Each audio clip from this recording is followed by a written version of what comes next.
c'est ton sang précieux. Dans tes mains, Seigneur. Éternel, merci. Merci, Seigneur Jésus-Christ. Merci, Seigneur Jésus-Christ. Amen. Amen. Gloire à Jésus. Nous acclamons le Seigneur notre Dieu. Nous acclamons.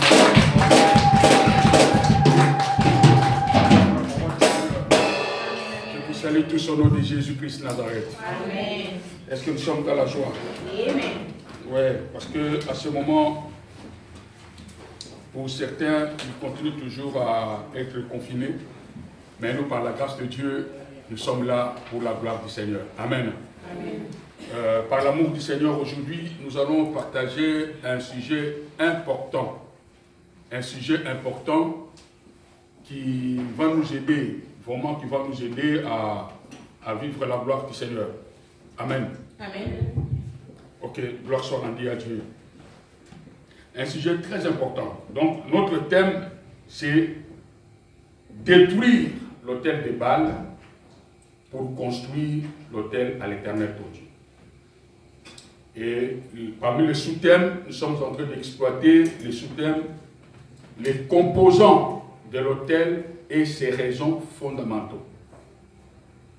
Dans les composants, j'avais parlé du feu, les pierres, le bois et l'offrande pour le sacrifice. Par les raisons fondamentaux, on avait attaqué déjà la première raison, c'était nous bâtissons l'autel pour rencontrer Dieu. Nous bâtissons l'autel pour la vie éternelle. Nous bâtissons l'autel pour qu'un jour je puisse vivre éternellement avec Yahweh, mon Seigneur. La Bible dit ces jours-là, nous les contemplerons, nous les verrons tels qu'il est. Tous les dessins qu'on nous montre là, les dessins de Jésus de barbe jusque-là, ce n'est pas l'image que nous attendons. Ça, c'est la distraction. Mais la Bible dit, ces jours-là, nous le verrons tel qu'il est. Mais qui est celui qui le verra? Ce n'est que celui qui bâtit l'autel qui lui permettra d'aller rencontrer le Seigneur. Amen. Et la deuxième raison que nous avons commencé déjà à exploiter, la deuxième raison, c'est je bâtis mon autel pour vivre l'intervention surnaturelle de mon Dieu. Je bâtis mon autel pour vivre l'intervention surnaturelle de mon Dieu. Par là, nous avons pu parler, par l'amour du Seigneur, qu'avant de parler de cet autel qui peut permettre à Dieu à intervenir dans ma vie, il fallait jeter un peu un coup d'œil aux autels de Baal. Comment est-ce que le monde des ténèbres fonctionne? Comment est-ce qu'eux travaillent dans leurs autels?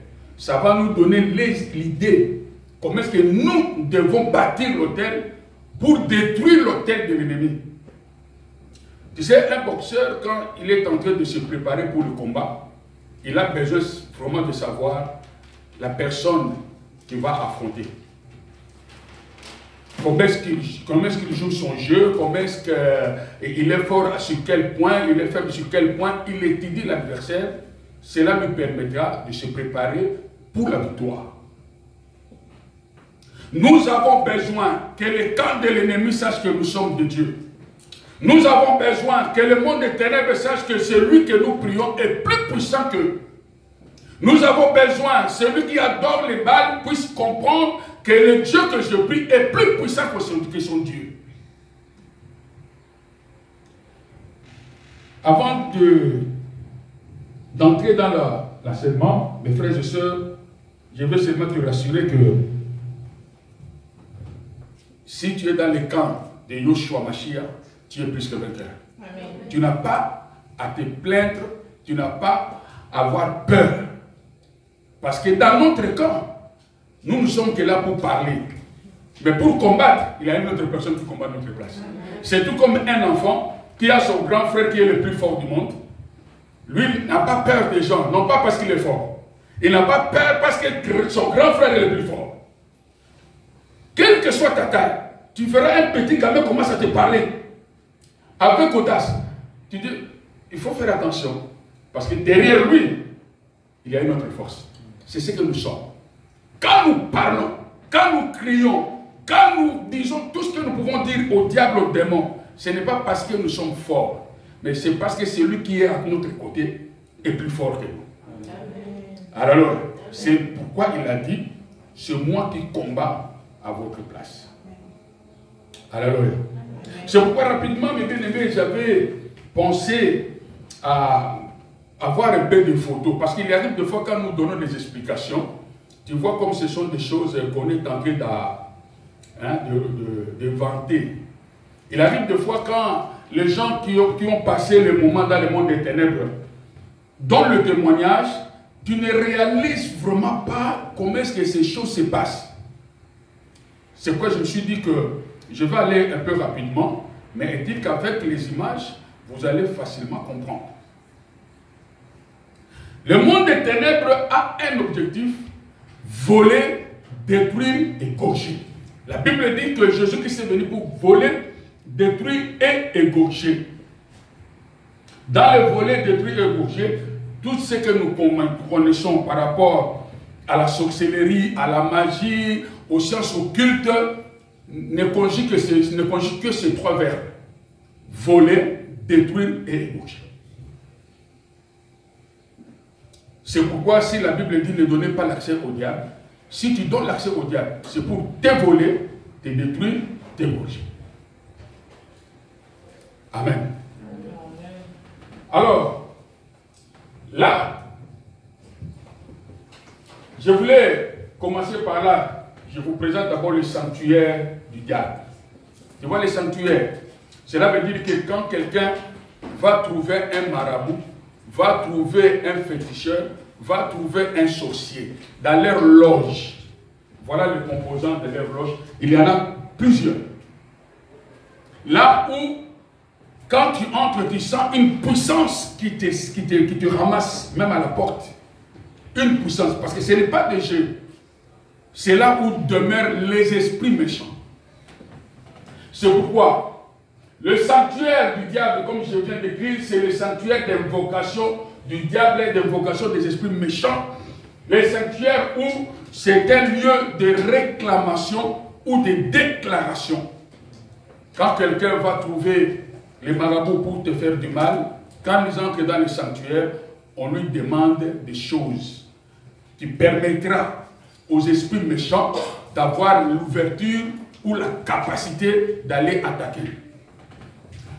Alors, je voulais dire une chose. Là, c'est ce matin quand j'ai médité la Bible, j'ai prié le Seigneur, j'ai médité la Bible. Le Seigneur m'avait ramené sur ce passage et j'avais voulu comprendre le Seigneur parce que moi j'ai besoin de parler le monde du diable. Comment est-ce que tu peux me ramener sur ce passage du livre de Corinthiens? Ce livre de 2 Corinthiens chapitre 8 verset 9 comme vous voyez sur l'écran. Car vous connaissez la grâce de notre Seigneur Jésus-Christ qui étant riche s'est fait pauvre pour vous, afin que par sa pauvreté vous fussiez rendus riches. Amen. Là, la Bible nous dit que Jésus-Christ qui était riche, cette richesse de Jésus, c'est la richesse dans la totalité. Il est riche spirituellement, matériellement, physiquement, socialement, toutes sortes de richesses. Les richesses que la Bible nous dit dans le livre d'Éphésiens, toutes sortes de bénédictions célestes en Jésus-Christ. Malgré cette richesse, la Bible dit, il s'est fait pauvre. Donc, il a quitté le trône, là où il y avait sa gloire. Parce que dans la richesse de Jésus, quand nous parlons de la richesse spirituelle, c'est là où il y a la protection, la gloire, l'élévation. La puissance. Dans le physique, là où il y a la santé. Dans le matériel, là où il y a la richesse de ce monde. Tout ce que tu peux citer. Dans le social, c'est là où il y a l'élévation sur tous les domaines. Mais pour que toi, tu deviennes riche, la richesse que toi, ce que la Bible nous parle, ce n'est pas la richesse de l'argent, mais la totalité de la richesse. Cela veut dire que tu es riche spirituellement, matériellement, physiquement, matériellement, physiquement, financièrement, socialement. Dieu nous a accordé cette grâce. C'est pourquoi, au nom de Jésus, nous voyons les uns sont élevés, les autres sont bénis financièrement, il y en a d'autres qui sont bénis physiquement, il y en a d'autres qui sont bénis socialement. Tu travailles, tu te maries, donc physiquement tu es en bonne santé. Donc chacun reçoit la richesse de Dieu selon la volonté du Seigneur. Dieu nous bénit, mes bien-aimés, dans le Seigneur, sur la croix de Golgotha, Jésus-Christ s'est fait pauvre pour que tu sois enrichi. Jésus-Christ s'est humilié pour que tu sois élevé. Jésus-Christ a manqué l'argent sur la croix de Golgotha pour que tu puisses avoir l'argent. Jésus-Christ s'est fait malade sur la croix pour que tu puisses avoir la guérison. Jésus-Christ s'est fait malédiction pour que tu sois béni. Alléluia. Alléluia. Amen. Gloire soit rendue à Dieu. Mais pour que Jésus fasse cela, il s'est fait pauvre. Il a donné sa vie. Il a sacrifié son sang, son propre sang, pour que toi et moi, nous soyons bénis. Jésus-Christ n'avait pas, il dit qu'il n'a pas voulu le sang des animaux. Il n'a pas voulu le sang de l'homme. Il n'a pas voulu le sang de n'importe qui. Il a dit, je vais donner mon propre sang pour que tu sois enrichi. Voilà l'amour du Seigneur. Est-ce que nous pouvons acclamer le Seigneur nous tous?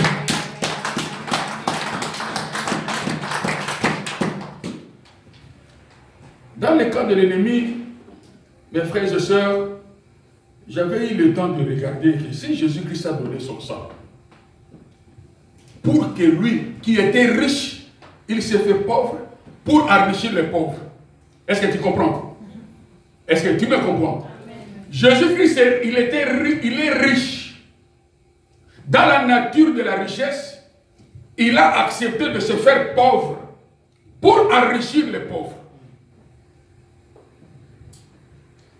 C'est pourquoi si tu as la foi en Jésus et qu'il y a quelque chose qui ne marche pas, réfère-toi de ce que Jésus-Christ a fait sur la croix. La croix de Jésus, c'est ce que je dis, c'est un lieu de remise et reprise. Il dit, prends ma place, moi je prends la sienne. Barabbas était condamné. Quand les gens priaient, quand Barabbas est dans la prison, il pleurait, il cherchait comment faire un brigand. Ce jour-là, quand Jésus-Christ s'est présenté, le fils à papa qui était dans la prison, Jésus-Christ dit, je prends ta place. Tu étais condamné. La croix que je porte, normalement, c'est toi qui devais la porter. Mais je te prends ma place. Je prends ta place, toi tu prends la mienne. C'est pourquoi ils ont fait remise et reprise. Barabbas sort de la prison, Jésus-Christ entre dans la prison. Toutes les condamnations qui étaient prévues pour Barabbas est tombées sur Jésus, crucifié sur la croix. Barabbas était libre.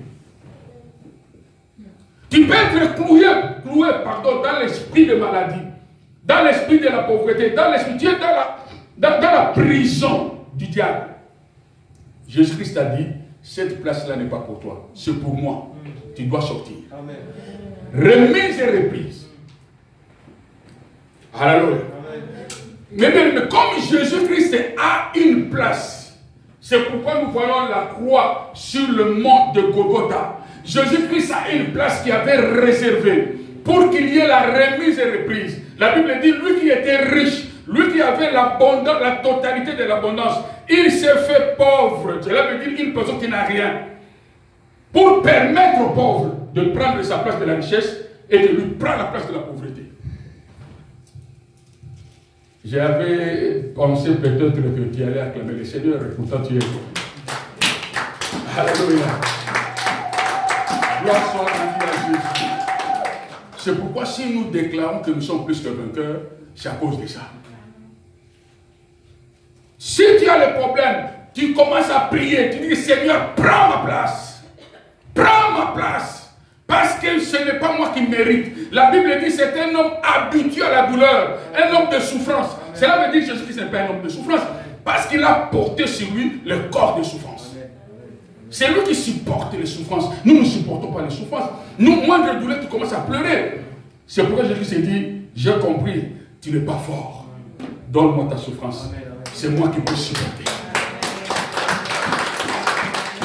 Alors, c'est la raison pour laquelle nous aimons Jésus. C'est la raison pour laquelle nous aimons Jésus. Quand je méditais, le Saint-Esprit me dit, si Jésus-Christ a fait un sacrifice, une remise et reprise, remise et reprise, il a pris ta pauvreté, il t'a donné ta richesse. C'est que le diable aussi, de son côté, il a aussi un lieu de remise et reprise. Moi, j'ai dit, ok, je vais étudier le lieu de Satan. Mais bien aimé dans le Seigneur, le lieu de Satan, voilà le lieu de Satan. Le diable n'a jamais donné son sang. Le diable ne donne pas son sang. Mais le diable donne le sang des autres. Parce que le sang de Jésus, c'est le sang qui délivre la personne pour que Jésus puisse prendre sa situation. Il a donné sa vie pour pour récupérer la vie d'un malheureux, la vie d'un mourant, la vie d'un pauvre. Jésus-Christ a sacrifié sa vie de richesse. Il a donné cette vie aux pauvres pour prendre la pauvreté de la personne qui vit dans le péché et dans la malédiction. Alléluia. Amen. Est-ce que tu comprends? Amen. C'est par là que j'ai compris. C'est la Bible qui dit que le diable ne vient que pour dérober, détruire et égorger. C'est ça le diable. Ici, mes bien-aimés, nous voyons l'autel. Nous voyons l'autel. Sur cet autel, il y a un bébé. Et à côté, il y a une personne. Ça, ce n'est pas quelque chose de monté, c'est une photo. Une personne qui tient le couteau pour sacrifier les bébés. Et tous ceux qui sont tout autour de la personne sont dans la joie. Pourquoi ils sont dans la joie? Parce qu'ils commencent à voir la pauvreté que nous avons va partir de ce petit enfant et que nous puissions récupérer la richesse et entrer dans sa vie pour que nous puissions bénéficier. Le diable,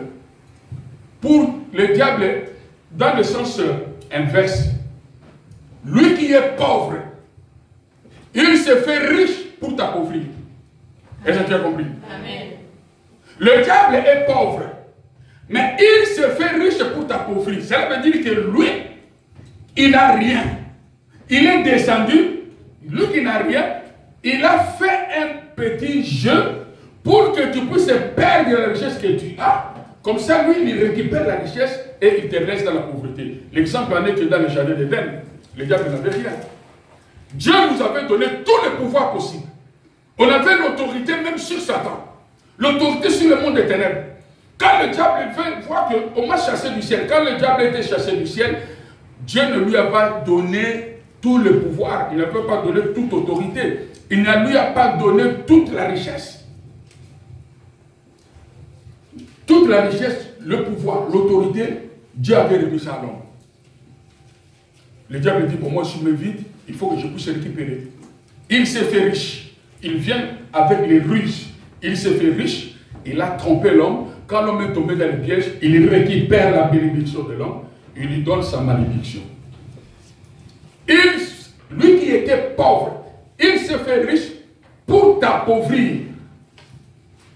C'est pourquoi quand ces gens vont dans leur loge, vont dans leur sanctuaire, ils vont aller chercher la richesse. Ils vont aller chercher le succès. Ils vont aller chercher l'élévation. Mais pour qu'ils puissent avoir l'élévation, ils doivent sacrifier les sangs des hommes. Ils vont sacrifier les sangs des autres. Ils épargnent leur propre sang. Ils sacrifient d'autres sangs pour que quand ces gens sont sacrifiés, qu'il y ait maintenant l'échange, il reçoit tes biens et il te donne sa pauvreté. C'est pourquoi, mon frère, quand on te dit, nous allons renverser l'ennemi, nous allons détruire, toi tu es en train de rêver. Ces gens-là, ils font des sacrifices. J'ai non prié, non. Les gens ne servent à quoi? Eux, il faut les sacrifices. La Bible dit, donnez, elle vous sera donnée. Toi tu dis, ça me fait quoi? Elles savent. Elles savent. Si lui ne parvient pas à donner son propre sang, il va acheter. Mais bien aimé, si un sataniste veut acheter ton bébé pour son sacrifice, ce n'est pas à 2 euros ni à 3 euros. 15 000 euros, 20 000 euros, 30 000 euros. Est-ce que tu peux résister? Ces gens, ils donnent, ils sacrifient pour leur pouvoir, pour leur richesse, pour leur santé. Il y en a d'autres, comme j'avais dit dernièrement sur la conférence téléphonique, je vous avais dit que ces gens-là, tu les vois vivre longtemps. Mais toi, tu dis, il vit longtemps. Lui, il sait, en la réalité, j'allais mourir à l'âge de 40 ans. Mais à chaque fois que la mort m'approchait, je sacrifiais un sang pour récupérer les 10 ans. Il vit après 10 ans, il sacrifie le sang. Tu vois quelqu'un qui est en train de vivre longtemps jusqu'à 90 ans. Je ne dis pas que tout le monde qui vit jusqu'à 90 ans sont dans les sacrifices. Non, je parle de ceux qui sont dans le monde des ténèbres. En faisant l'évangélisation dans l'une de nos provinces, dans les fonds des villages, on nous a présenté un vieux. Il était décomposé à ses pieds, donc les pieds étaient pourris. Mais la partie haute vivait. À chaque fois que cet homme, quand les gens se préparent pour l'enterrer, il y a un membre de famille qui meurt à sa place, lui il reprend la force.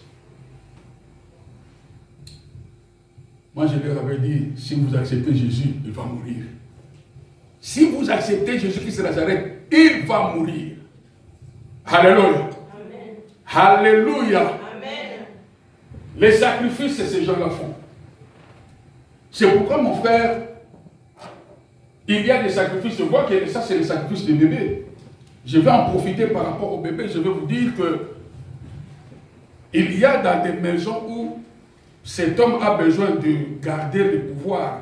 Une fille donnait le témoignage comment est-ce qu'elle a vécu des galères dans un loge. On l'a sacrifiée par ses parents. Elle était un gamine. Elle est devenue une offrande pédophile.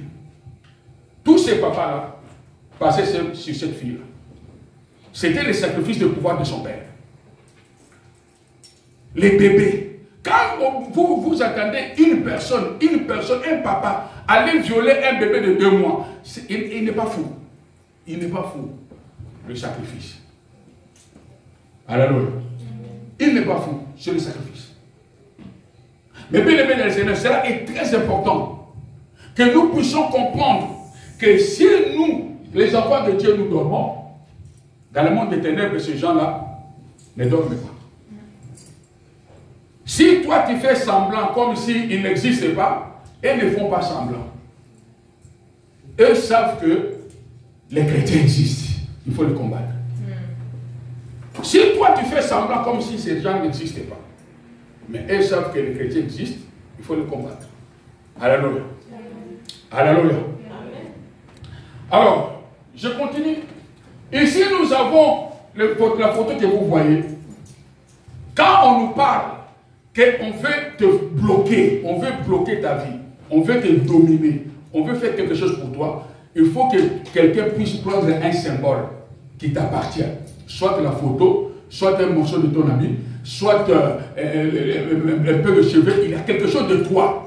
Il va ramener chez les marabouts. Et nous voyons cet homme-là, la photo est apparue, cela veut dire que c'est sa vie. C'est sa vie, toute sa vie est là. Cela veut dire que là, on peut faire de cet homme comme on veut. S'il n'est pas, cet homme n'est pas protégé, on peut le manipuler comme on veut. C'est pourquoi il arrive des fois que tu commences à te poser la question, mais pourquoi mon mari a changé comme ça? Du coup, il a changé. Du coup, le mari ne veut pas me sentir. Du coup, le mari ne veut même pas qu'on puisse parler même de ses enfants. C'est parce qu'une femme avait pris l'un de ses, soit de quelque chose qui lui appartenait, l'a ramené chez le magicien et on a travaillé pour l'envoûter. Est-ce que tu comprends? Si on te dit, donne-toi dans la prière, si on te dit, cache-toi dans le sang de l'agneau, tu dis non, non, non, c'est pas grave.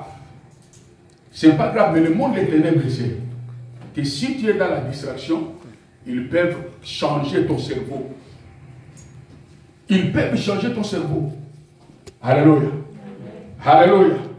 Acclamons le Seigneur notre Dieu. Je passe rapidement. Ici, nous voyons cette femme-là. Ce sont des femmes et des messieurs qui soi-disant allaient chercher une chance. Ça fait longtemps, je ne me marie pas. Ça fait longtemps, je n'ai pas des enfants. Ça fait longtemps, je me bats. Je n'ai pas de l'argent. Et il n'y a pas la chance dans ma vie. Alors le marabout, le magicien, les sorciers, les maisons occultes lui proposent des choses. Et quand il entre là-bas, il y a des conditions. On va te laver, on va te faire ceci, on va te faire cela. Toi, tu vas dire que gloire à Dieu, les choses vont marcher au départ. Mais finalement, tu vas te retourner à zéro. Le sacrifice.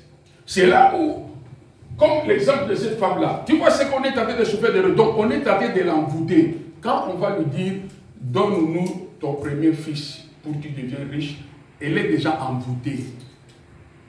Elle va dire que ça ne fait rien. C'est pourquoi nous voyons des sorciers.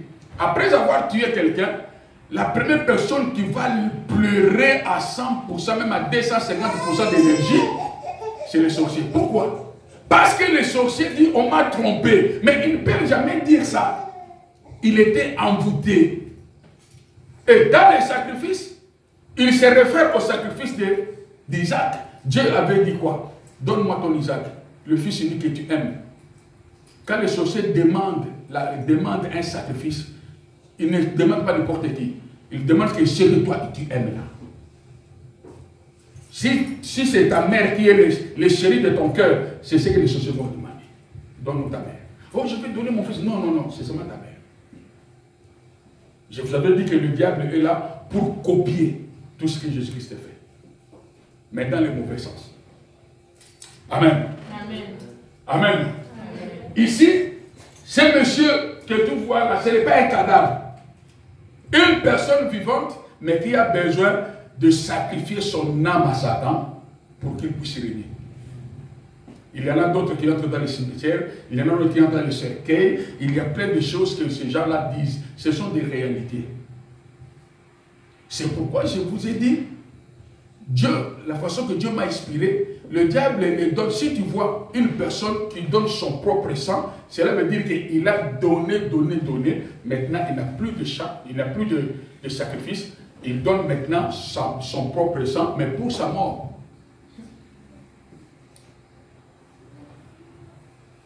Dans le monde des ténèbres, mon frère, ils font une bonne évangélisation. Jésus-Christ ne donne pas rapidement, nous nous donnons rapidement. Pour Jésus-Christ, il faut souffrir pour avoir, mais pour nous, tu ne vas pas souffrir. Tu fais le commerce chez nous, tu n'auras pas à faire de la publicité. Il suffit seulement de mettre un peu de parfum, tu verras comment est-ce que les clients viendront comme des mouches. Derrière ça, c'est la mort. Soit de ta mort, soit de ta femme, de tes enfants, des membres de ta famille. Il faut qu'il y ait un sacrifice. Ce que Jésus-Christ a dit, il y a plus de bonheur à donner qu'à recevoir. Mais bien aimé, nous négligeons, mais eux ne négligent pas.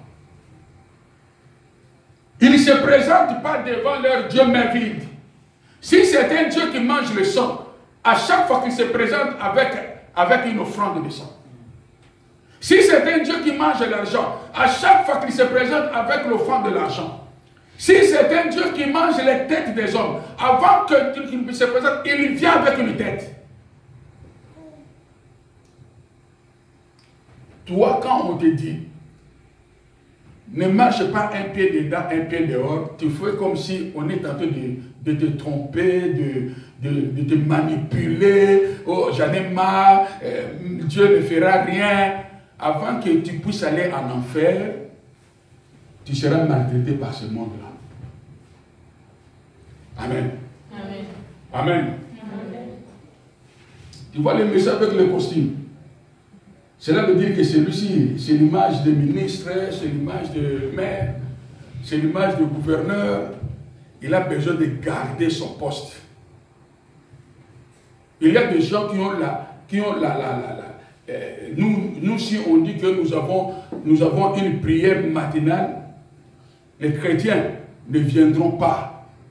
Mais eux, s'ils ont une prière matinale, et que cette prière commence de 5 h du matin à 6 h avant d'aller au travail, tu verras les voitures remplies là-bas.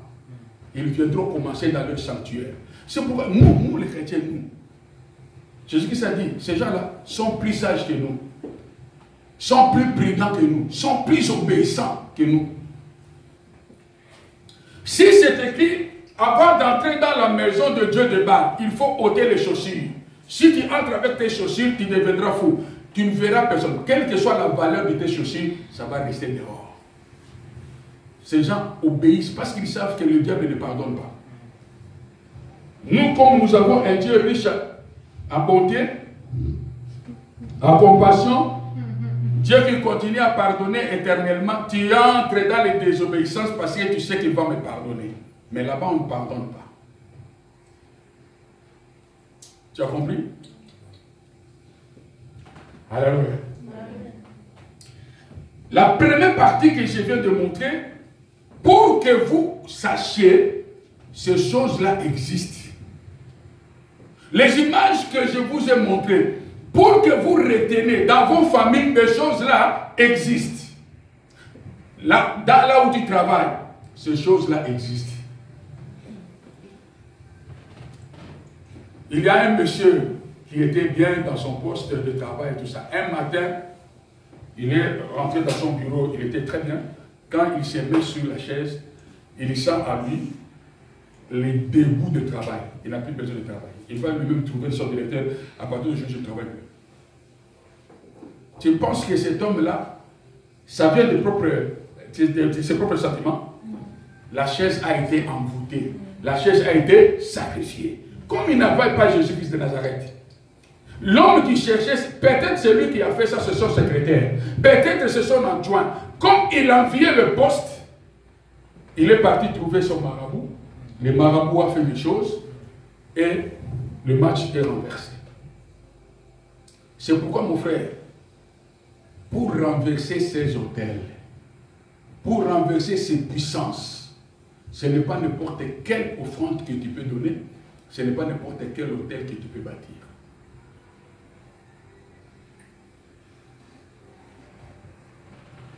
Jésus-Christ est bon.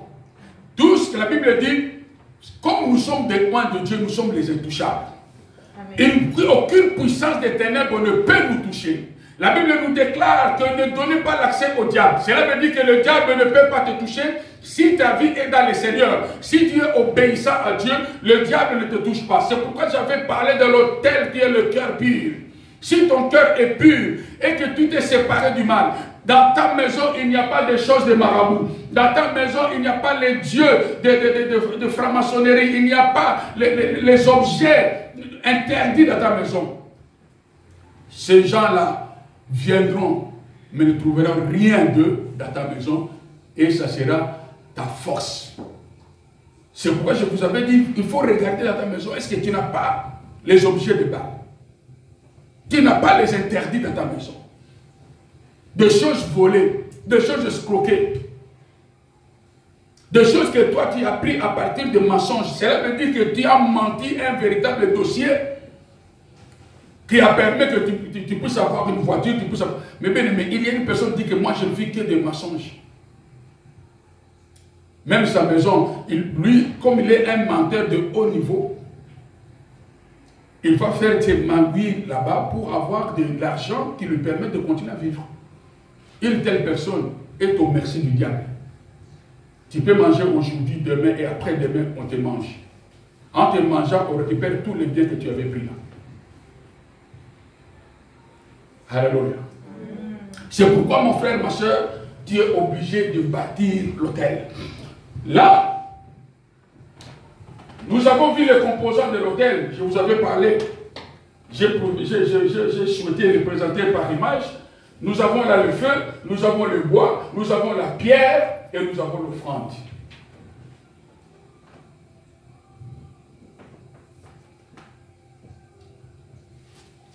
Quelle est l'offrande, mon frère, que tu peux donner à Dieu pour que ton offrande permette à l'invisible d'aller renverser l'invisible?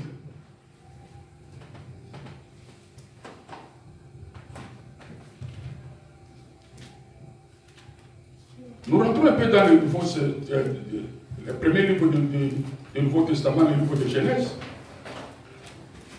Le livre de Genèse, chapitre 4. Le livre de Genèse, chapitre 4.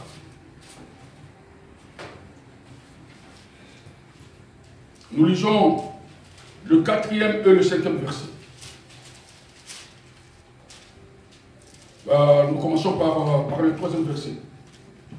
Au bout de quelques temps, Genèse chapitre 4, nous commençons par le verset 4, verset 3 pardon. Au bout de quelques temps, Caïn fit à l'Éternel une offrande de fruits de la terre. Et Abel, de son côté, en fit une des premiers-nés de son troupeau et de leur graisse. L'Éternel porta un regard favorable sur Abel et sur son offrande. Alléluia. Alléluia. Nous acclamons le Seigneur notre Dieu.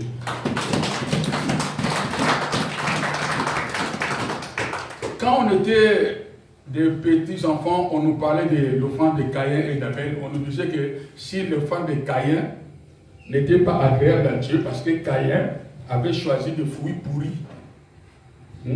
Il est parti chercher des fruits pourris de son champ pour offrir à Dieu. Caïn n'avait pas cherché des fruits pourris. Il avait choisi de bons fruits, de bons légumes. Des choses aussi qui étaient par rapport à lui précieuses pour présenter à l'Éternel. Abel, lui aussi de son côté, il avait des troupeaux, mais il est parti chercher les premiers-nés. Il est parti chercher les prémices. Il vient avec les prémices. Caïn n'avait pas pris les premières récoltes. Caïn, lui, il a ramassé ce qu'il devait ramasser selon sa volonté. Mais Abel dit non. Même si on ne m'a pas enseigné, même si je n'ai pas la prophétie, mais je sais que le Dieu qui a créé mon père, il est le numéro 1. Amen. Alors pour lui donner une offrande, je dois chercher pas n'importe quel animal. Je vais prendre les prémices. Amen. C'est ce qui avait marqué le cœur de Dieu. L'offrande d'Abel, c'était l'offrande d'adoration, qui était dans la volonté de Dieu. Parce que Dieu, dans son plan, il fallait que le sang coule. Et ce n'est pas n'importe quel sang, le sang de son fils qui est le prémice. Le sang de celui qui est unique. Le sang de celui qui prend sa première place dans son cœur. Dieu dit, Abel, tu es dans la révélation. C'est pourquoi Dieu avait agréé l'offrande d'Abel. Il y a beaucoup de gens, mes bien-aimés, tu as pleuré, tu as pleuré, tu as pleuré, tu as pleuré. Le Seigneur dit, ça y est, je vais te donner. Il te donne le travail. Le premier salaire, tu as oublié. La première dîme, oublié. Avant de donner ta dîme, il faut exhortation, exhortation, exhortation, enseignement, exhortation. Mais ton offrande, même si tu le ramènes à Dieu, c'est Caïn. C'est Caïn. Parce que tu n'as pas donné à un cœur de reconnaissance. Mon frère, est-ce que ça peut te toucher? Une personne que tu vois qui est dans le galère, tu viens volontairement l'aider. Une personne qui est là, il n'avait ni chaussures, tout ça, rien. Tu viens, tu lui fais des cadeaux. Tu as dépensé plus de 1500 €. Tu as donné le monsieur. Le monsieur n'a même pas dit merci. Avant que le monsieur revienne pour te remercier, il y a eu tes amis qui sont partis. Mais pourquoi tu as un crédit comme ça? Fallait demander merci, va dire merci. Il vient maintenant. Bah, je sais, tu m'avais donné 1000 €, tout ça. Si je suis comme ça, c'est à cause de toi. Merci, hein, merci. Est-ce que tu vas recevoir ça? Je pose la question, est-ce que tu vas recevoir? Beaucoup de gens ont ce comportement devant Dieu. Avant de donner, avant que tu donnes même l'offrande de 5 €, il faut qu'on vienne te pousser, te pousser, te pousser. Alors tu viens finalement j'en ai marre. Dieu, bon, je sais toutefois pas le prendre. Cette offrande que tu as donnée, l'offrande de Caïn. C'est pourquoi beaucoup de gens, ils font des œuvres mais qui ne reçoivent pas la bénédiction. Tu peux changer de l'église en église. Tant que tu as l'attitude de Caïn, tu ne seras jamais béni. Je vous avais dit, et je continuerai toujours à vous dire, dans ce monde, au ciel, sur la terre et sous la terre, personne n'a ta bénédiction entre ses mains, si ce n'est que Jésus-Christ est seul. C'est Jésus. Nous, les hommes, nous sommes que des canaux. Quand je viens imposer tes mains, mes mains sur toi, je commence à implorer la grâce de Dieu de te bénir. Tout ce que je fais, ce n'est qu'une demande, une demande. La réponse vient du ciel. Mais si Dieu voit en toi, tu as le cœur de Caïn, même si on te pose les mains et les pieds, comme ces derniers temps, on commence à poser les pieds, l'onction ne descendra pas. Mais bien aimé, Élisée était derrière Élie pour dire que j'ai besoin de double portion de ton esprit. Élie dit, tu as demandé quelque chose qui est difficile. Parce que ce n'était pas Élie qui devait donner le double portion d'Élie à Élisée. Il dit, reste là, le ciel qui va se décider si tu vas recevoir ou pas.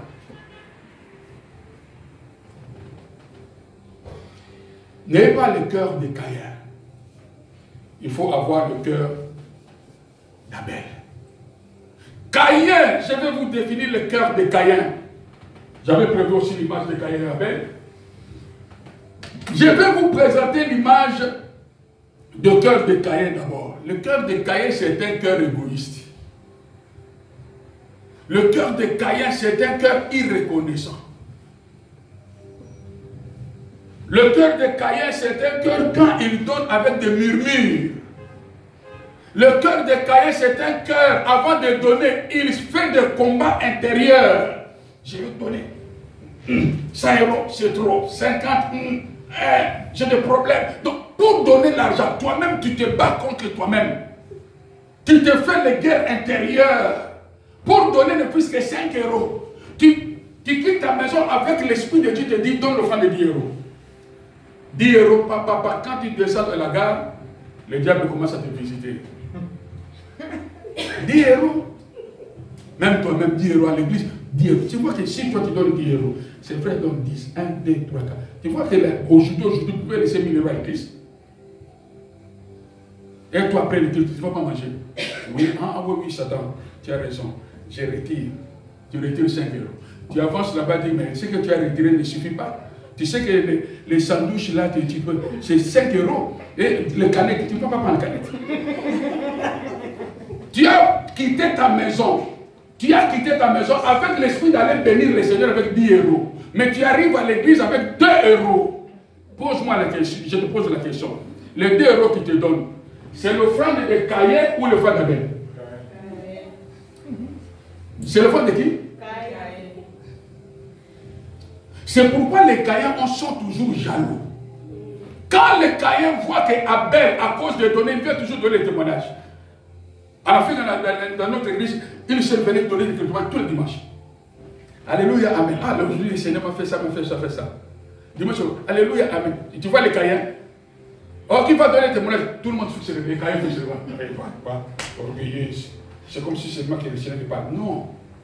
Ça, c'est l'attitude de Caïn. Abel sait, tant que je suis en communion avec Dieu, la main permanente de Dieu la main de Dieu est toujours permanente dans ma vie. Quand Abel donne l'offrande, il donne l'offrande du cœur. Il donne l'offrande d'amour. Il donne l'offrande avec un esprit de libéralité parce qu'il aime Dieu, parce qu'il aime l'œuvre de Dieu. C'est à cause de cet amour qu'il donne son offrande.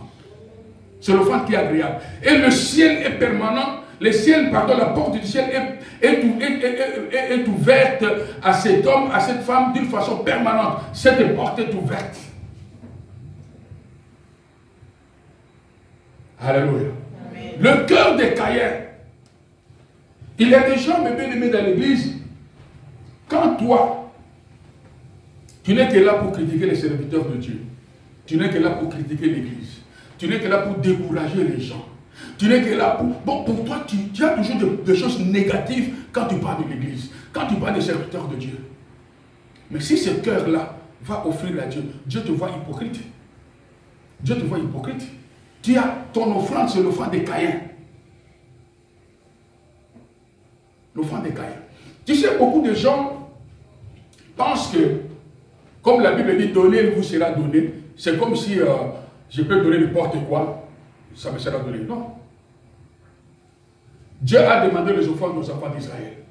Il dit, Moïse va demander aux enfants d'Israël qu'ils me ramènent leurs offrandes. Qu'ils me ramènent leurs offrandes. Mais Dieu dit, vous prenez les offrandes de celui qui a un cœur disposé. Le cœur disposé. Une personne qui est prête à donner. Une personne qui est prête à faire quelque chose pour le Seigneur. J'ai besoin de cet homme parce que lui, on ne le pousse pas. On ne fait pas, parce qu'il y a beaucoup de gens aujourd'hui, avant de donner l'offrande, il faut qu'on puisse prophétiser. J'ai besoin que le Saint-Esprit, ma soeur, Dieu m'a dit, si tu donnes, tu feras ceci. Dieu m'a dit, on commence à te révéler des choses. Je vois derrière toi, il y a des sorciers qui arrivent, il y a des ceci qui arrivent. Si toi là, tu bouges. Oh, allez, Dieu m'a dit, si tu sers, tu verras. Tu ne verras pas.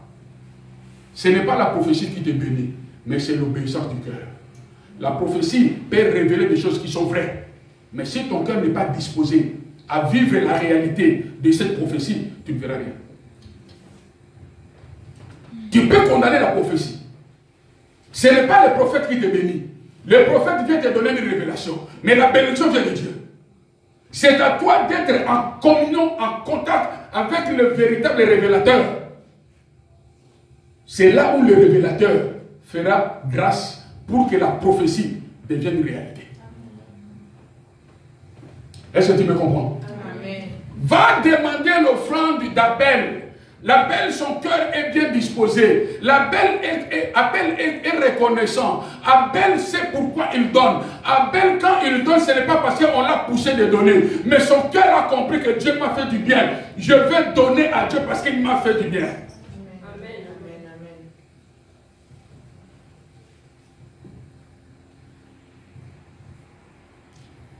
Une dame qui était toujours malade, tous les jours à l'hôpital, tous les jours à l'hôpital. Mes frères et sœurs, quand elle a réussi la guérison, si toi imagine-toi que tu étais maladif. Dieu t'a guéri, tu es parti à l'hôpital, examen, on te dit tu es complètement guéri.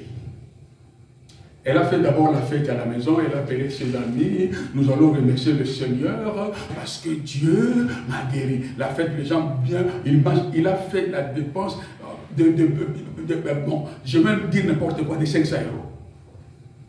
Après, il va donner le témoignage à l'église avec l'enveloppe d'action de grâce. Pour ses plaisirs à lui et se vanter un peu devant les sacrificateurs, Jésus m'a guéri, 500 € est parti. Bien aimé, alléluia. Donc, et puis la façon de donner les témoignages comme si, et ce n'est pas grave. J'ai béni le Seigneur. J'étais toujours malade, vous les connaissez, non? Et Dieu m'a guéri. C'est pourquoi j'ai béni le Seigneur. Acclamons le Seigneur, enveloppe. Là, le pasteur dit, ah, comme là, il est guéri comme ça, c'est sûr que Dieu sera content.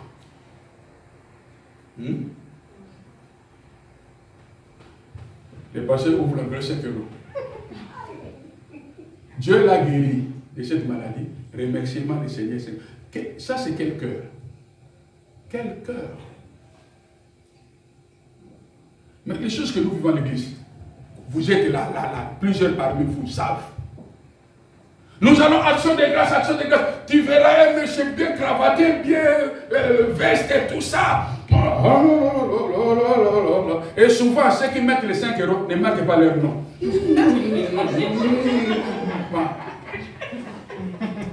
5 €. Quand vous allez voir les enveloppes remplies ici, les gens qui font, les méchants qui font des calculs, comme lui il avait mis 10 €, il dit les enveloppes, tout le monde a donné. Bon, je ne vais pas aller trop loin. Je vais calculer seulement 10 € parce que moi j'ai mis 10 €. Aujourd'hui, il a reçu aujourd'hui quand même 1000 €. Hein? Tu vois, 1000 €. Mais il a oublié qu'il y a des gens qui ont donné l'enveloppe de promesses. Il met l'enveloppe. Seigneur, le jour où le Seigneur me bénira, je donnerai. Combien? Je ne l'ai même pas marqué. Lui, il a fait le calcul que cette enveloppe-là, il a 10 €. Mais le monsieur qui a donné l'enveloppe, il a donné la promesse. Il y a certaines promesses que nous avons reçues à l'église, jusqu'elles sont parties, l'enveloppe reste toujours là, ça reste.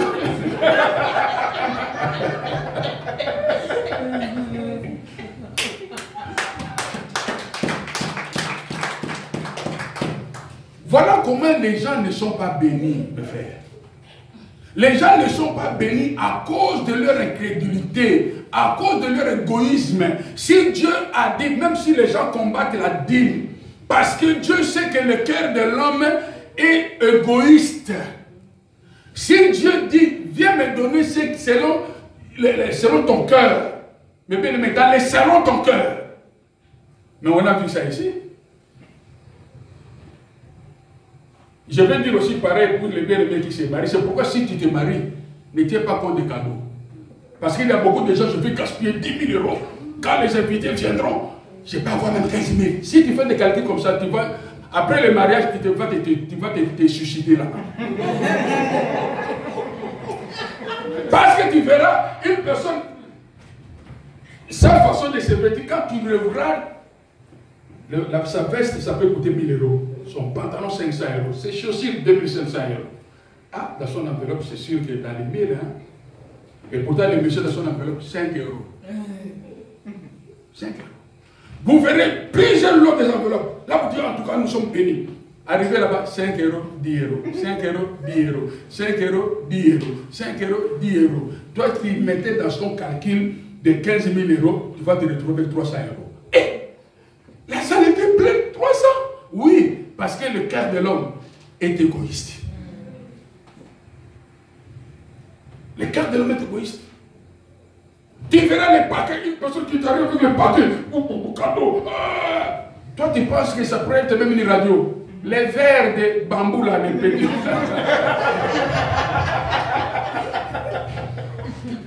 On s'est retrouvé avec 50 cadeaux. Vous avez au moins 45 cadeaux de verres. Toi-même, tu te dis, mais avec tous ces verres-là, qu'est-ce que tu fais? Tu es obligé de faire quoi? De commencer à distribuer les verres, ou bien de les ramener à Resto du Cœur. Les cadeaux. Dieu sait que le cœur de l'homme est mauvais.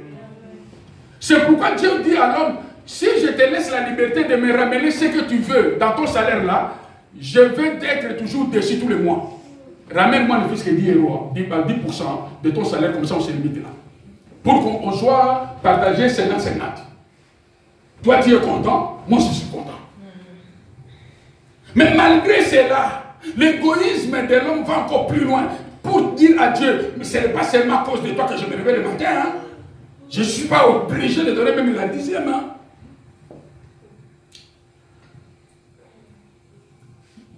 Je vous ai présenté le monde des ténèbres. Là-bas, on ne joue pas. On lui a dit, tu veux avoir toujours de l'argent, il faut aller donner à l'orphelinat. Tout le mois, cet homme donne des dons. Parce que son fétiche, parce que son Dieu lui a dit, la condition d'avoir toujours de l'argent, c'est d'aller donner aux autres. C'est pourquoi nous voyons ces gens-là, on nous dit, oh, il est généreux. Il est généreux, oui, parce que dans son camp, dans leur église, dans leur sanctuaire, on a dit qu'il y a plus de bonheur de donner qu'à recevoir. Et ils respectent ça. C'est seulement nous les chrétiens, Nous sommes mais nous avons un cœur pourri. Avant que tu puisses donner, il faut que tu vois nécessairement ton intérêt. Il faut qu'on commence à t'exhorter. On prophétise sur toi. On commence à te donner les promesses. Si tu donnes, tu auras des millions. Si tu donnes, tu auras des voitures. Si tu donnes. Quand on te culque de cette histoire-là, tu ouvres maintenant le cœur pour avoir une voiture. Dieu n'a pas besoin de ça. Dieu a besoin d'un cœur disposé. Amen. Si ton cœur est disposé, le ciel aussi sera disposé pour toi. Dieu a dit aux enfants d'Israël qu'ils puissent me ramener, ces enfants d'Israël, qu'ils puissent me ramener à moi l'Éternel, qu'ils me donnent leurs offrandes et je serai avec eux. Partout où ils iront, je suis avec eux. Je vais combattre pour eux. Mais même si les gens peuvent dire que les offrandes ne peuvent pas combattre pour nous, là je vous dis, l'offrande peut combattre pour toi. Parce que le Dieu d'Israël avait demandé l'offrande. Il a dit, si vous donnez l'offrande et que je bâtis vous bâtissez mon sanctuaire, une fois j'ai le sanctuaire, je serai au milieu de vous. Quand les ennemis se lèveront contre vous, moi je vais combattre. Israël avait la force depuis qu'il avait construit le sanctuaire. Mais si toi tu construis, je ne parle pas de n'importe qui. Je parle d'une personne qui a l'autel de Dieu. J'avoue, c'est pourquoi vous avez commencé par l'autel du cœur. Une personne qui a un cœur saint, un cœur pur, un cœur qui aime Dieu, un cœur qui aime l'œuvre de Dieu. Ce cœur-là est disposé à donner. Si tu commences à donner, ton offrande va crier. Amen. Quand les gens là, dans leur loge, ils sont très jaloux. On voit non, cet homme-là, ses affaires aillent de l'avant. Il est prospère. Mais qu'est-ce que nous devons faire? Il faut le bloquer. Pour le bloquer, qu'est-ce qu'on va faire? Ils envoient quelqu'un. Toi, tu vas toujours à sa maison, cherche par tous les moyens à porter sa chemise. Et avec cette chemise, nous allons maudire, nous allons faire nos incantations. La personne peut venir, il prend ta chemise. Mais comme toi, tu es le donateur de Dieu. Comme toi, tu es l'adorateur par les offrandes. Quand les gens vont prendre ta chemise, vont aller dans leur loge, dans leur sanctuaire, ils vont commencer à invoquer, ton nom ne sortira pas. Ton nom ne sortira pas, mon frère. Ta photo, on ne le verra jamais. Il faut dire que c'est pas mon effort. Parce que ton offrande parle. Parce que ton offrande te protège. Mais bien, l'offrande te protège. Mais ce n'est pas n'importe quelle offrande. Mais l'offrande de celui qui a un cœur disposé. Moi, je ne suis pas là pour... Moi, quand je parle de l'offrande, je parle de la bénédiction. Vous me connaissez très bien. Je vous parle des dîmes. Je ne donne pas la parole flatteuse pour que vous puissiez me remplir mes poches. Non. Moi, je n'ai pas besoin que vous remplissiez mes poches. J'ai besoin que vous soyez bénis. C'est pourquoi je dois te dire la vérité.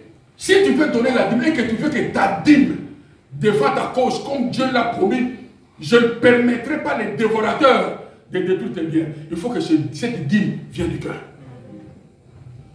Tu sois reconnaissant. Que tu dis toi-même que Dieu, je fais un mois aller dans mon travail, je prends le train, je prends la voiture, je fais ceci. Aucun accident, aucune maladie, je suis toujours en bonne santé. Et me voici, tu as permis que je sois un salarié, un CDI. Dans ma poche, je prends les prémices, je donne. Les prémices, les premiers salaires de ta vie, il y a aussi des prémices de tous les salaires que nous appelons la vie. Avant de commencer de faire tes programmes à toi, tu commences par Dieu. Tu retires. Si j'ai des découvertes, là je vais m'arranger. Mais je dois retirer d'abord. Mais bien aimé, tous ces gens qui donnent des témoignages que Dieu m'a béni, j'avais donné ma dîme, les ouvertures, j'avais donné ma dîme, la bénédiction, ce sont des gens qui donnent non pas par sentiment, qui donnent parce qu'ils l'aiment, qui donnent parce qu'il connaît, qui donnent parce qu'il a la foi, qui donnent parce qu'il croit. Amen. Je ne vais pas te dire, mes bien-aimés, que tu viens donner dans le mouvement que tu seras béni. Non, un monsieur est venu me trouver dans mon bureau pour dire que pasteur, je ne comprends pas vous les serviteurs de Dieu. Un homme de Dieu m'avait dit, il a prêché avec une forte onction. Il a dit, c'est lui qui va donner sa voiture. Il verra d'ici 2 semaines, il aura 10 voitures. Pasteur, j'avais ma voiture, une Jeep, nouvelle série. J'ai donné, mais depuis que j'ai donné, ça fait 5 mois. Je n'ai pas une voiture. Moi, je lui ai dit, si tu appelles cet homme, c'est un moins sérieux. Moi, je dirais que c'est toi qui es moins sérieux. Si tu es sérieux, tu allais être béni. Dieu ne nous bénit pas par sentiment. Dieu ne nous bénit pas parce que les gens témoignent. Dieu ne bénit pas parce que tu veux faire plaisir au pasteur. Dieu bénit pour son intérêt. Dieu bénit pour son intérêt. Mais bien aimé, si tu ne cherches pas l'intérêt de Dieu, tu ne seras pas béni. Tu peux donner des milliards. Mais Dieu voit son intérêt dedans. L'intérêt de Dieu, c'est le cœur qu'il aime. L'intérêt de Dieu, c'est le cœur qui est disposé. L'intérêt de Dieu, c'est le cœur qui cherche que le royaume de Dieu puisse aller de l'avant. L'intérêt de Dieu, c'est une personne qui donne, qui voit derrière les âmes sauvées. C'est ça l'intérêt de Dieu. Dieu cherche son intérêt. Quand tu donnes selon l'intérêt de Dieu, tu seras béni. Beaucoup de gens ne sont pas bénis à cause de ça. Mais bien aimé, je vous ai dit et je le répète, l'onction, il n'y a pas une onction de finance. Je te dis, il n'y a pas une onction de finance. Si on parle de l'onction de finance, c'est l'obéissance. Dieu dit, si vous obéissez à mes paroles, je vais ordonner la bénédiction et c'est possible. Donc, à cause de l'obéissance, quand tu marches, la bénédiction est derrière. Tu tournes, la bénédiction est derrière. Joseph marchait, la bénédiction est derrière. Entre dans la maison de Potiphar, la bénédiction est derrière. François a trouvé, petit, depuis que tu es dans ma maison, il n'y a que la prospérité. Joseph dit, ah, c'est parce que je crains Dieu.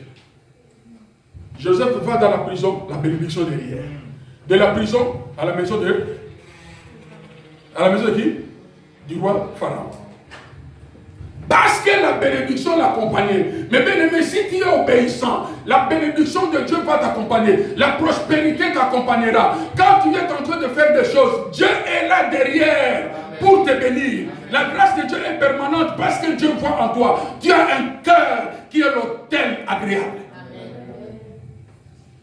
Ne donnons pas l'argent par sentiment, mes frères. Ne donnons pas l'argent par sentiment. Ne donnons pas l'argent par égoïsme. Hein? Tu donnes l'argent parce que tu ne vois que ton intérêt. Dieu n'est pas comme ça. C'est pourquoi tous ces gens-là qui sont derrière les prophéties pour donner, je dis bien, ceux qui ont donné à cause de la prophétie que la bénédiction tombe, ce n'est pas à cause de la prophétie. La prophétie est venue révéler. Lui, il a donné parce qu'il a compris. Lui, il a donné parce qu'il a cru. Lui, il a donné parce qu'il a vu le royaume des cieux. C'est ce que Dieu voit. C'est ce que Dieu voit. C'est pourquoi la Bible dit, nous devons aimer, notre amour soit un amour sans hypocrisie. Dieu n'a pas besoin des hypocrisies. Dieu n'a pas besoin de l'hypocrisie. Il n'a pas besoin d'hypocrisie, mon frère. Tu as des murmures dans ton cœur. Tu as des murmures. Tu as du mal à donner. Tu te fais toi-même dans les combats. Donc, cela veut dire que devant, avec ton enveloppe, ton salaire, c'est comme si tu es en train de combattre avec ton argent. Donner, il ne faut pas donner. Donner. Non. Mais finalement, avec la prédication là, avec la confusion de cet esprit, j'en ai marre. Bon, au lieu de 100, je vais donner quand même 50. Et tu viens ici, tu fais semblant d'un homme gentil. Après avoir fait tes combats à la maison, tu viens avec 50 € que tu vas donner difficilement. Ceux qui vont donner leur dîme gentiment, hypocrites. Pour moi, les pasteurs, je ne te condamne de rien. Je ne te qualifie même pas. Pour moi, je dis merci Seigneur parce que cet enfant est obéissant. Il a ramené 50 €. Je bénis l'Éternel à cause de ça. Mais Dieu te dit hypocrite. Les hypocrites n'hériteront pas les rois de Dieu. C'est pourquoi, mon frère, il faut que tu sois délivré. Si tu as besoin, parce que là, je te prépare pour te dire que Dieu est capable de combattre tes ennemis. Dieu est capable de renverser les autels de tes ennemis. L'offrande de Dieu combat pour toi. Là, je te rassure que l'offrande combat pour nous. Personne ne peut me contredire parce que cela est dans la parole de Dieu. Mais l'offrande, ce n'est pas n'importe quelle offrande. Moi, je ne suis pas là pour vous flatter, mes frères. Je ne peux pas. Et d'ailleurs, l'évangile véritable ne flatte jamais. L'évangile véritable dit la vérité. Et quand nous disons la vérité, nous devons dire que la vérité. C'est pourquoi l'apôtre Paul dit, je ne suis pas venu là pour m'enrichir de votre argent. Non. Il prêchait la vérité. Quelque part, il dit que vous me haïssez parce que je vous dis la vérité.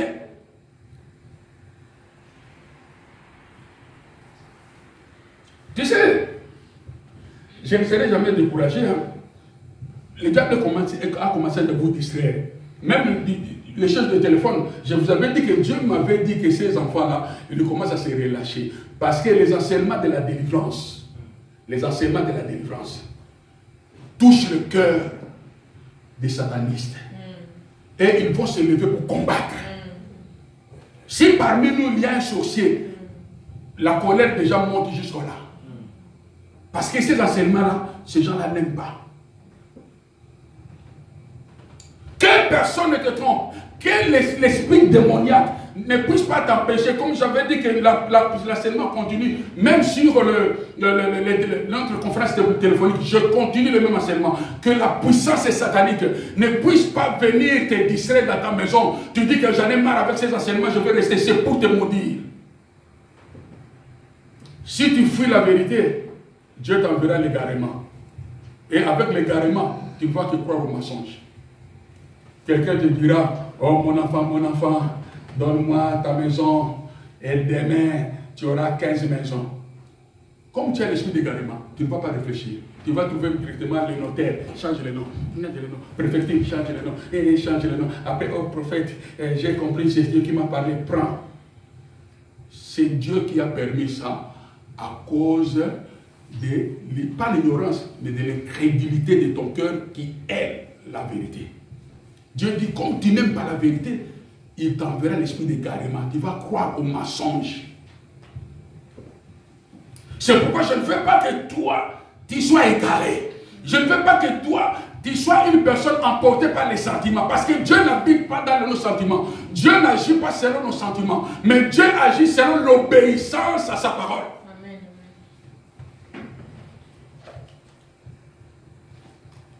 Ne soyons pas Abel. Soyons plutôt, ne soyons pas Caïn, pardon, soyons plutôt Abel. Donne l'offrande qui sera l'offrande de bon odeur. Sois reconnaissant à Dieu. Quand Dieu te bénit, il te donne quelque chose, tu veux remercier le Seigneur. Mais ne venez pas avec n'importe quoi. Fais seulement le calcul. Le miracle que Dieu t'a fait, s'il faut te payer l'argent, tu allais donner combien? Tu allais donner combien? Ici à l'église, on avait une soeur qui avait le problème d'avoir des enfants. Le problème d'avoir des enfants, par la grâce de Dieu, je ne vais pas citer le derrière, elle n'est pas là avec nous. Par la grâce de Dieu, Dieu l'a béni. Tu sais, les jours où j'étais parti à la maison, oh pasteur, nous allons remercier le Seigneur, tout ça. D'abord, la nourriture, c'est pas la nourriture. Il veut remercier le Seigneur. J'ai regardé là, ah, Seigneur, mon Dieu. L'humilité, la fois, l'humilité fait de nous des hommes, je ne sais pas si c'est naïf, si comment. Parce que quand tu sais que ton pasteur est humble, oh pasteur, notre pasteur n'est pas orgueilleux, et tout ça. Parce que je suis humble, tu me présentes une chaise, trop de tâches, saleté, tout ça, parce que je suis humble. Parce que je suis humble, j'arrive chez toi, les assiettes que tu peux servir n'importe qui à la maison, tu sers ton pasteur. Parce que je suis humble, tu prends, j'ai déjà pris un verre, donc tu sens des nausées. Je regarde la personne qui me présente le verre. Et le verre, je me dis, Seigneur, jusqu'à ce niveau, comment est-ce que ces gens... Mais bien aimé, là, dans mon cœur, j'avais pleuré. J'ai fait semblant de boire de l'eau, je n'avais pas bu. En sortant de la maison, tu es sûr que cette femme était bénie. Tout ça, c'est quoi? C'est l'égoïsme, irreconnaissance, l'ingratitude. Parce que mon pasteur est humble, je vais faire de n'importe quoi. Mais n'importe quoi tu fais, c'est ta malédiction. C'est ta malédiction. Nous ne sommes pas ces serviteurs qui peuvent... non. Nous marcherons toujours dans l'humilité. L'humilité ne veut pas dire que je sois comme un papier. Je suis humble parce que mon Dieu me dit, travaille avec l'humilité. Je suis humble. Mais si tu ne veux pas reconnaître mon autorité, tu ne seras jamais béni. C'est le cœur. C'est le cœur. Parce qu'il y a des gens, ils se prosternent devant toi, mais son cœur t'insulte. Ton cœur insulte la personne. Ce n'est pas ça Dieu qui sait que Dieu veut. Dieu veut que le cœur soit reconnaissant. Si tu es reconnaissant, tu donneras des choses reconnaissantes. Alléluia. Alléluia. C'est ici, mes bien-aimés, que nous clôturons pour aujourd'hui. Nous allons passer dans la prière. On va prendre quelques minutes de la prière. Comme nous avons vu ce monde-là, nous allons prier le Seigneur. Tu vas prier Dieu pour que toi, tu sois plus que vainqueur. Tu vas prier Dieu pour que toi, que ton hôtel, quand tu vas commencer à bâtir, que cela puisse renverser tes ennemis.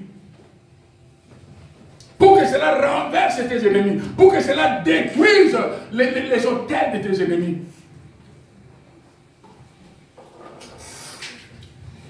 Je sais que, mes bien-aimés, tu es déjà béni par la grâce de Dieu. Tu es béni par la grâce de Dieu. Prépare-toi dans la prière. Nous allons passer le moment de